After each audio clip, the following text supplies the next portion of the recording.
Hello दोस्तों, कैसे हो आप लोग? बहुत बढ़िया। चलिए, आज का टॉपिक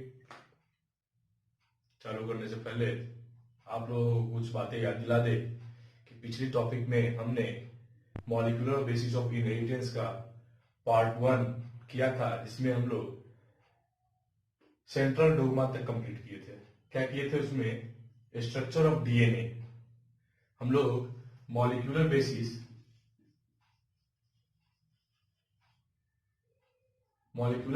ऑफ इनहेरिटेंस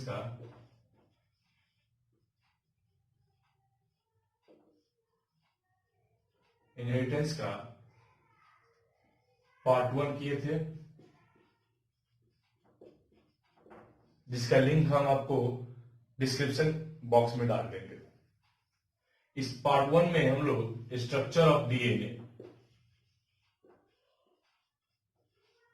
किए थे और सेंट्रल डोग्मा। बच्चों, डीएनए का एमआरएनए में कन्वर्सन और एमआरएनए का प्रोटीन में कन्वर्सन देखे थे। कैसे? तो by transcription and by translation. इतना हम लोग देखे थे। आज हम लोग नए टॉपिक के साथ आए हैं। क्या है वो टॉपिक?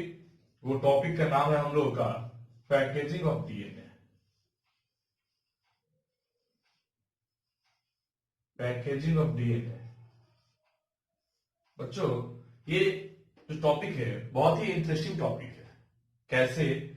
तो देखेंगे, इस टॉपिक के अंदर हम लोगों को देखना है कि ये जो डीएनए होता है,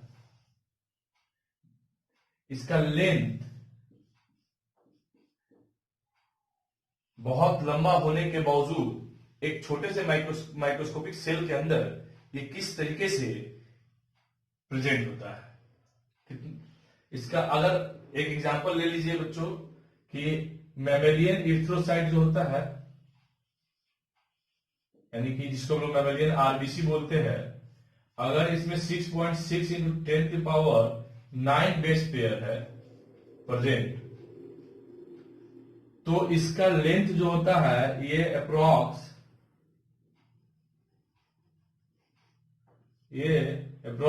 2 मीटर तक जाता है। तो बच्चों, ये 2 मीटर का लंबा डीएनए एक छोटे से माइक्रोस्कोपिक सेल के अंदर कैसे प्रेजेंट होता है, किस तरीके से पैक्ड होते हैं, इसको हम लोग देखेंगे आज के वीडियो में। बच्चों, देखेंगे कि इस टॉपिक के अंदर होता क्या है। हमारा डीएनए, एक चीज इंटरेस्टिंग है, नोट करके रखेंगे कि डीएनए जो होता है ये निगेटिवली चार्ज होता है।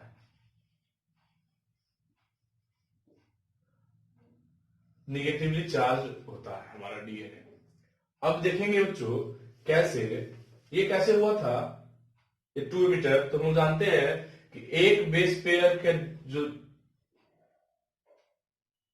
दूसरे बेस, 2 बेस पेयर, ऐसे देख लेते हैं इसको, अच्छे से समझ में आ जाएगा कि 2 बेस पेयर का जो डिस्टेंस होता है ये 0.34 नैनोमीटर होता है। Very good. तो उससे जब इसको मल्टीप्लाई किया गया तो कितना हो गया बच्चों? ये आपको 2 मीटर के लगभग आता है। 2 मीटर के लगभग, यानी कि 2.2 मीटर के आसपास आता है। चलिए, तो ठीक है, इसके आगे देखते हैं कि ये डीएनए के अंदर पैकेज कैसे होता है।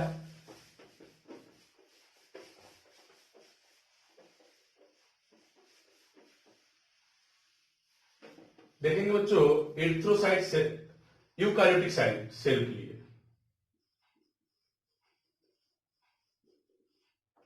यूकारियोटिक सेल, एरिथ्रोसाइट्स के लिए हम लोग देख चुके थे मैमेलियन आरबीसी के अंदर। यूकारियोटिक सेल पे देखते हैं बच्चों। यूकारियोटिक सेल्स में ये जो निगेटिवली चार्ज हमारा डीएनए है, ये हिस्टोन प्रोटीन के एक मॉलिक्यूल, जिसको हम लोग ऑक्टामर भी बोलते हैं। तो ये हिस्टोन ऑक्टामर के ऊपर ये एक हिस्टोन का मॉलिक्यूल है और इसके अंदर ये हिस्टोन प्रोटीन का 8 मॉलिक्यूल प्रेजेंट होता है। 1 2 3 4 5 6 7 8 इस तरीके का है। ये जो आपका हिस्टोन ऑक्टामर हुआ, इसके ऊपर जो डीएनए होता है वो इस तरीके से रैप्ड होता है। ये हुआ, फिर इस तरीके से ये रैप्ड होगा तो यहां दूसरा हिस्टोन ऑक्टामर प्रेजेंट होंगे। ये सिमिलरली क्या है कि एक स्ट्रिंग पे जो एक्सपीरियंस करते हैं,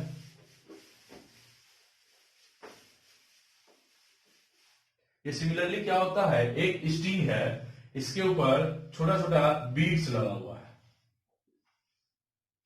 इस तरीके का स्ट्रक्चर का फॉर्मेशन कर लेता है और इस तरीके से ये हमारे सेल में प्रेजेंट होते हैं। ठीक है बच्चों, तो ये हमारा ऑक्टामर जो होता है हिस्टोन प्रोटीन का, ये पॉजिटिवली चार्ज होता है और डीएनए निगेटिवली चार्ज होता है, इसलिए ये एक दूसरे के ये डीएनए जो है हमारा इस ऑक्टामर के ऊपर इजी तरीके से रैप्ड होते हैं। वेरी गुड, समझ में बच्चों, बहुत अच्छा। जब ये रैप हो जाता है एक हिस्टोन के ऊपर, एक हिस्टोन ऑक्टामर के ऊपर जब डीएनए रैप हो जाता है, ये इस तरीके से रैप होता है, तो इसको हम लोग न्यूक्लियोसोम बोलते हैं। क्या बोलते हैं? न्यूक्लियोसोम। आ रहा है समझ में? बहुत अच्छा। चलिए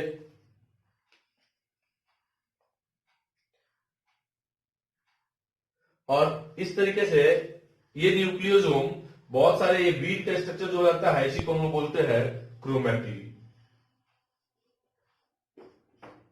कोई दिक्कत? चलिए इतना समझ में आ रहा है, बहुत अच्छा। आगे भी समझ में आ जाएगा, कुछ टेंशन लेने की बात जरूरत नहीं है बच्चों। देखेंगे कि जब ये जो बीट्स दिखता है ना, ये हाई पावर रेजोल्यूशन के अंदर दिखता है, यानी कि इलेक्ट्रॉन माइक्रोस्कोप की जरूरत पड़ेगी इसको हम लोगों को देखने के लिए। क्या है,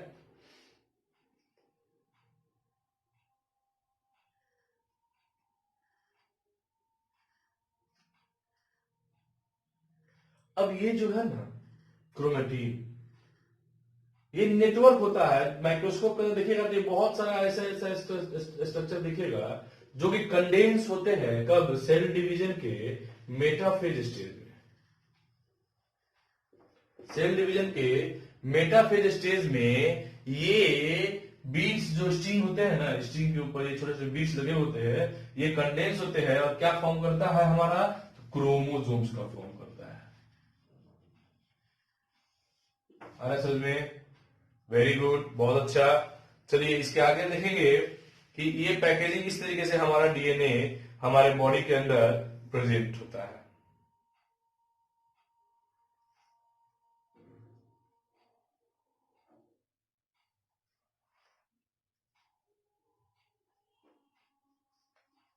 कोई दिक्कत? अभी तक कोई दिक्कत नहीं होना चाहिए। आगे देखते हैं। इस तरीके से एक चीज बच्चों ध्यान रखेंगे कि हम लोगों ने प्रिंसिपल ऑफ इनहेरिटेंस के अंदर पढ़ा था कि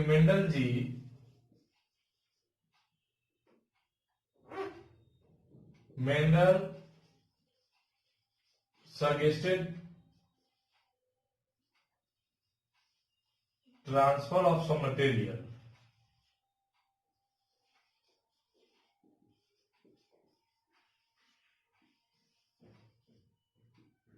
फ्रॉम जनरेशन टू जनरेशन, जिसको उन्होंने फैक्टर का नाम दिया था। अब देखेंगे बच्चों, ये फैक्टर जो था, ये फैक्टर एक्चुअली में है क्या? इस पे हम लोगों को देखना है, ध्यान देना है कि मेंडल जी ने इसको फैक्टर बोला था, लेकिन यही फैक्टर ट्रांसफर होता है जनरेशन से जनरेशन। इसके ऊपर बहुत सारे रिसर्च हुए। बच्चों कंफ्यूज होने की जरूरत नहीं है। यहां देखेंगे क्या है। अब जो हम अगला चीज देखने जा रहे हैं वो क्या है कि जेनेटिक मटेरियल की खोज कैसे हुई।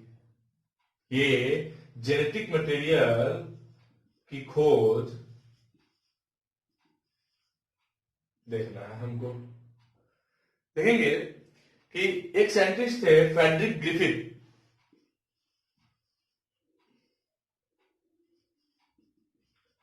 Frederick Griffith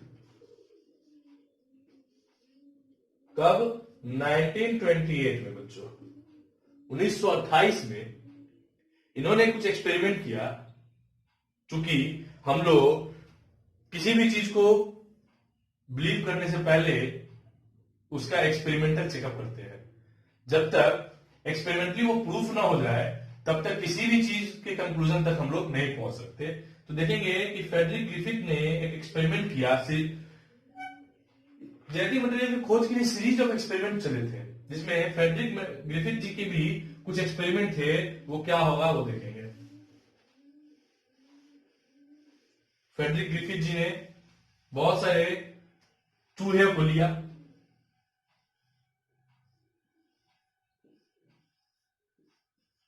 suppose Frederick Griffith जी ने 4 चूहे को अपने पास रिसर्च के लिए लिया। उस समय बच्चों एक बैक्टीरिया था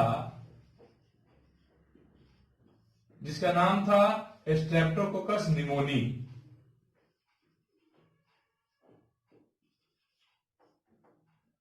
जिससे निमोनिया नामक बीमारी होता है। बच्चों इस निमोनी का, स्ट्रेप्टोकोकस निमोनी का, इस बैक्टीरिया का ग्रिफिथ जी ने 2 स्ट्रेन लिया। एक को स्मूथ बोला गया, दूसरे को रफ बोला गया। यहां पे देखा गया कि ये एक माउस था, ये दूसरा माउस था, ये तीसरा माउस था, ये चौथा माउस था। इस पहले वाले में स्मूथ को डाले, स्मूथ के स्ट्रेन को डाले। जैसे ही स्मूथ का स्ट्रेन इसमें डाले तो ये माउस क्या हो गया? डेड हो गया, मर गया। अब ग्रिफिथ जी शॉक। फिर ये ग्रिफिथ जी ने रफ वाले को सेकेंड वाले में डाले। रफ वाला क्या हुआ? सरवाइव किया, ये जीवित बच गया। जीवित बचने के बाद ग्रिफिथ जी ने कंक्लूड किया कि बच्चों, ये कंक्लूड किए कि अरे S was more dangerous than the rough, यानी कि smooth strain of Streptococcus pneumonia was more dangerous than the rough strain. ठीक है, तो वो रफ को देख लिए। तो फिर एस वाले को क्या किए? तीसरे माउस में बॉइल्ड एस डाले, बॉइल्ड एस वाले स्ट्रेन को बॉइल किए। बॉइल करने के बाद एस वाला इनएक्टिव हो गया, डिस्ट्रॉय हो गया, और फिर उसको डाले। यहां पे उन्होंने ऑब्जर्व किया कि ओके दिस अगेन सर्वाइव, ये माउस क्या हो गया? जीवित हो गया। तो बॉइल करने के बाद उन्होंने सोचा होगा कि बॉइल करने के बाद एस का बैक्टीरिया, जो एस स्ट्रेन का बैक्टीरिया जो था वो डिस्ट्रॉय हो गया। तो अब चौथा के लिए क्या करना है? तो उन्होंने सोचा, किसने? ग्रिफिथ जी ने सोचा कि चलो ऐसा करते हैं कि बॉइल्ड एस में रफ स्ट्रेन को मिलाते हैं, और वो इसमें इंजेक्ट कर दिए। Again boiled S plus R जब डाले इसमें, again this mouse was dead. Again Griffith ji इसके लिए बहुत आश्चर्य में आ गए। तो उन्होंने बोला कि कुछ तो ऐसा मटेरियल है, फाइनल कंक्लूजन यहां पे नहीं आया। उन्होंने बोला कि कुछ तो ऐसा मटेरियल था जो आर वाले स्ट्रेन को भी चेंजेस कर दिया था जब मिक्स किए, क्योंकि आर तो नॉर्मली सर्वाइव कर रहा था। जैसे ही बॉइल्ड स्मूथ को रफ के साथ मिक्स किए तो उन्होंने बोला कि कुछ तो है जो आर वाले को चेंज कर दिया, डेंजरस बना दिया, विरुलेंट बना दिया। ठीक है, तो यहां तक तो ग्रिफिथ जी ने सजेस्ट किया था। फिर यहां तक ग्रिफिथ जी ने बोला, तो इसके बाद हमारे कुछ और साइंटिस्ट आए। कब? तो 1933 से लेकर 1944 तक एक्सपेरिमेंट किए, सीरीज ऑफ एक्सपेरिमेंट किए थे इन्होंने। यहां कितने? तो 3 साइंटिस्ट थे, 3 पर्सन। नेमली कौन कौन थे? वो 3 तो देखेंगे वो 3 थे ऑसवाल्ड। ऑसवाल्ड क्या? Oswald Avery. दूसरा थे कोलिन मैकलोड।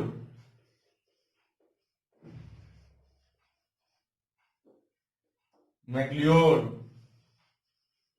और तीसरे व्यक्ति जो थे वो मैकेलिन मैकार्टी थे। क्या थे? मैकेलिन मैकार्टी। MACLYN McCarthy CARTY। ये 3 आदमी ने बोला कि ग्रिफिथ जी के मेहनत को हम वेस्ट नहीं होने देंगे। We will prove that the transferred material is somehow the genetic material. अब क्या? तो इन्होंने क्या किया? आश्चर्य की बात थी। इन्होंने किया क्या? तो इन्होंने कुछ नहीं, इसी एक्सपेरिमेंट को कैरी फॉरवर्ड किए थे। और किए थे क्या कि ये बॉयल्ड एज वाले पे ग्रिफिथ जी ने बॉयल्ड एज में कंक्लूजन किया। देखिए इस बॉयल्ड एज का कुछ ऐसा हिस्सा होगा जो आर को चेंज कर रहा है। तो ये तीनों ने क्या किया? Boiled smooth stand,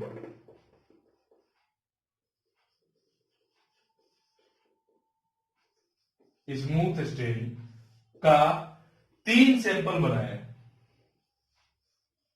1 2 3। इस तीनों में क्या किए? बॉयल सैंपल में तीनों में 3 स्पेशल टाइप का एंजाइम डाल दिए। क्या?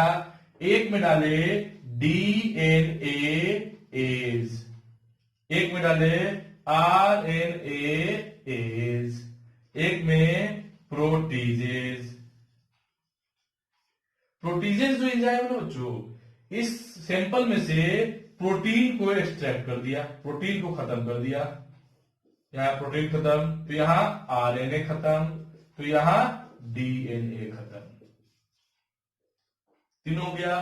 अब इस तीनों सैंपल को एक एक करके R के साथ मिक्स किए। R।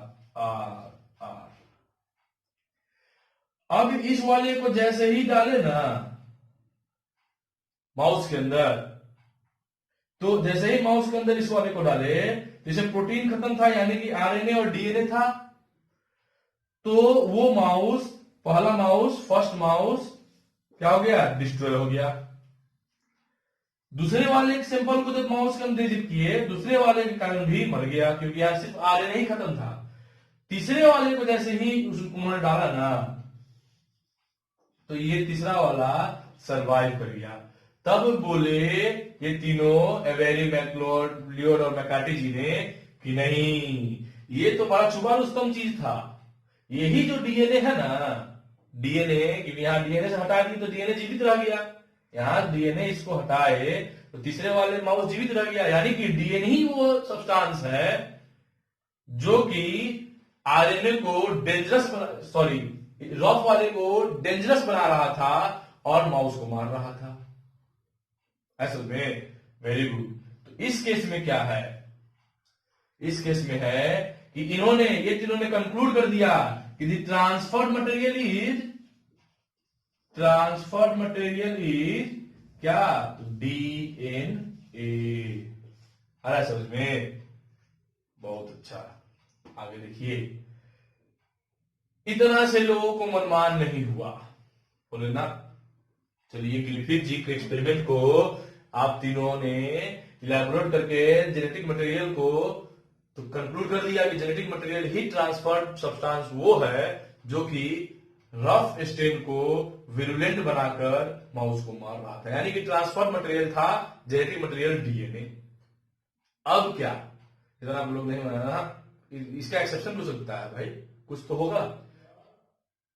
तो फिर नेक्स्ट बार में फिर क्या हुआ? जेनेटिक मटेरियल जो था, ये बोले कि जेनेटिक मटेरियल ही है वो सब्सटेंस, तो जेनेटिक मटेरियल DNA ही है, ये कहने के लिए फिर एक्सपेरिमेंट चला।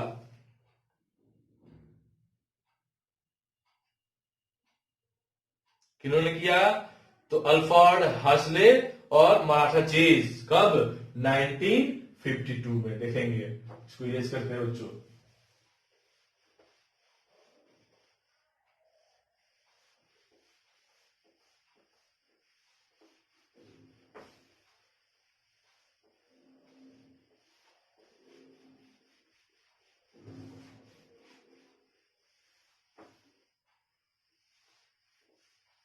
चलिए, अब कौन? अल्फ्रेड हेसले,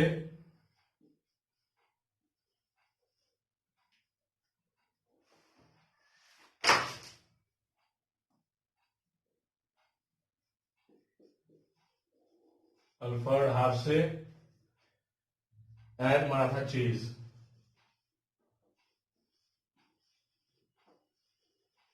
कब? 1952 में बच्चों। इस 1952 में इन्होंने क्या किया? इन्होंने बोला कि चलो भाई, आपने बोला था मकाटी जी लोग को कि चलिए जेनेटिक मटेरियल ही ट्रांसफर होता है, इसकी खोज किया जाए कि जेनेटिक मटेरियल वाकई में होता है या नहीं, और वो जेनेटिक मटेरियल डीएनए ही है या नहीं, देखेंगे। तो इन्होंने क्या किया? उन तीनों ने ग्रिफिथ जी के ही सिलेक्ट किया द्वारा सिलेक्ट किया गया हुआ सब्सटेंस स्ट्रेप्टोकोकस निमोनिया बैक्टीरिया के ऊपर काम किए थे। इन्होंने कहा कि नहीं, हम ऐसा वायरस जो बैक्टीरिया को भी इफेक्ट करता हो, जिसका नाम है हम लोग बैक्टीरियोफेज। बैक्टीरियोफेज जो है, फाज भी बोलते हैं, फेज भी बोलता है लोग, बैक्टीरियोफाज होता है। फाज जो है ये क्या करता है? बैक्टीरिया को डिस्ट्रॉय कर देता है, खा जाता है। तो इसका स्ट्रक्चर बच्चों देखेंगे, ये बहुत इंटरेस्टिंग स्ट्रक्चर होता है। इस तरीके से हेक्सागोनल रिंग का हेड होता है और एक नीचे बेस प्लेट लगा होता है जिसके ऊपर में टेल फाइबर होता है, और ये टेल किसी भी चीज को पकड़ने के लिए, होल्ड करने के लिए बहुत हेल्पफुल होता है। और इस हेड के प्रोटीन, हेड जो होता है वो सल्फर से बना होता है, इसके अंदर जेनेटिक मटेरियल्स होते हैं हमारा, ठीक है। तो इन दोनों ने क्या किए कि ये, अब जेनेटिक मटेरियल में हम लोग पहले से कंपोजिशन देखे थे, एक फास्फोरस होता है और इसका हेड, इस बैक्टीरियोफाज का हेड जो था सल्फर से बना था। कुछ खास नहीं, इन्होंने क्या किया? इस दोनों को लेबल कर दिया। लेबल मतलब विजिबल आइडेंटिफिकेशन के लिए पहचान दे दिया। इस दोनों को पहले बार 2 केस किए एक्सपेरिमेंट इन्होंने। पहले क्या किए कि इसका जो हेड था, हेड को कोट कर दिए, लेबलिंग कर दिए, ताकि रेडियो आइसोटोप लेबलिंग था ताकि वो दिख सके। तो सल्फर को किए लेबल, तो अब सल्फर हो गया दूसरे कलरफुल, यानी कि हेड हो गया कलरफुल। अब ये इन्फेक्ट करवाए किसको? ये बैक्टीरिया था, इस पे ये इन्फेक्ट करवाए, ठीक है बच्चों, आ रहा समझ में? इस पे कुछ देर के बाद देखे कि ये हेड जो था, जब इलेक्ट्रॉन माइक्रोस्कोप के अंदर देखा गया, ये हेड जो था ये रेडियो एक्टिव था, लेबलिंग था, ये हेड बाहर ही रह गया था और इसके अंदर में कुछ और भी, ये जेनेटिक मटेरियल बैक्टीरिया का था और ये वायरस अपना जेनेटिक मटेरियल डाल दिया। इस तरह का एक्सपेरिमेंट फेल हो गया। इन्होंने इस पहले एक्सपेरिमेंट से ये कंक्लूड हुआ कि नहीं, जो हेड था प्रोटीन से बना हुआ, सल्फर से बना हुआ, वो सल्फ्यूरिक कोट जो था हेड का, वो जो था वो ट्रांसफर नहीं होता है। तो दूसरा एक्सपेरिमेंट किया, सेकेंड फेज का एक्सपेरिमेंट था, ये जेनेटिक मटेरियल बैक्टीरिया का था। अब इसमें इन्होंने क्या किया कि इस जेनेटिक मटेरियल को ही कलर्ड कर दिया, और जब इसको माइक्रोस्कोप के अंदर देखा गया, जब ये इन्फेक्ट किया, ठीक बच्चों, तो देखे कि नहीं, इस वायरस के अंदर, सॉरी, ये बैक्टीरिया के अंदर ये वायरस जो था, ये अपना जेनेटिक मटेरियल इंजेक्ट कर चुका था। जेनेटिक मटेरियल यहां पे था कलरफुल, रेडियो एक्टिव, तो ये पहचान में आया। तब इन दोनों ने कंक्लूड किया कि नहीं, the material which is transferred is DNA, genetic material which is transferred is DNA. आया समझ में बच्चों? तो यहां तक आज के सेकेंड पार्ट के वीडियो में रखते हैं। नेक्स्ट जो है हम लोग इसमें प्रॉपर्टी ऑफ जेनेटिक मटेरियल करेंगे, वो नेक्स्ट पार्ट 3 के वीडियो में आएगा। बच्चों, अगर आपको सेशन अच्छा लगा, वीडियो अच्छा लगा, तो वीडियो को लाइक करें, ज्यादा से ज्यादा शेयर करें, ताकि हर बच्चे के पास ये वीडियो पहुंचे, उनको ये टॉपिक आसान लगे, समझ आए, और ज्यादा से ज्यादा शेयर करें, सब्सक्राइब करें चैनल को, ताकि आगे आने वाली लेटेस्ट नोटिफिकेशन आपको सबसे पहले मिल सके। और हाँ, वीडियो को हमेशा, सारे वीडियो को अंतिम तक, लास्ट तक देखें। Thank you.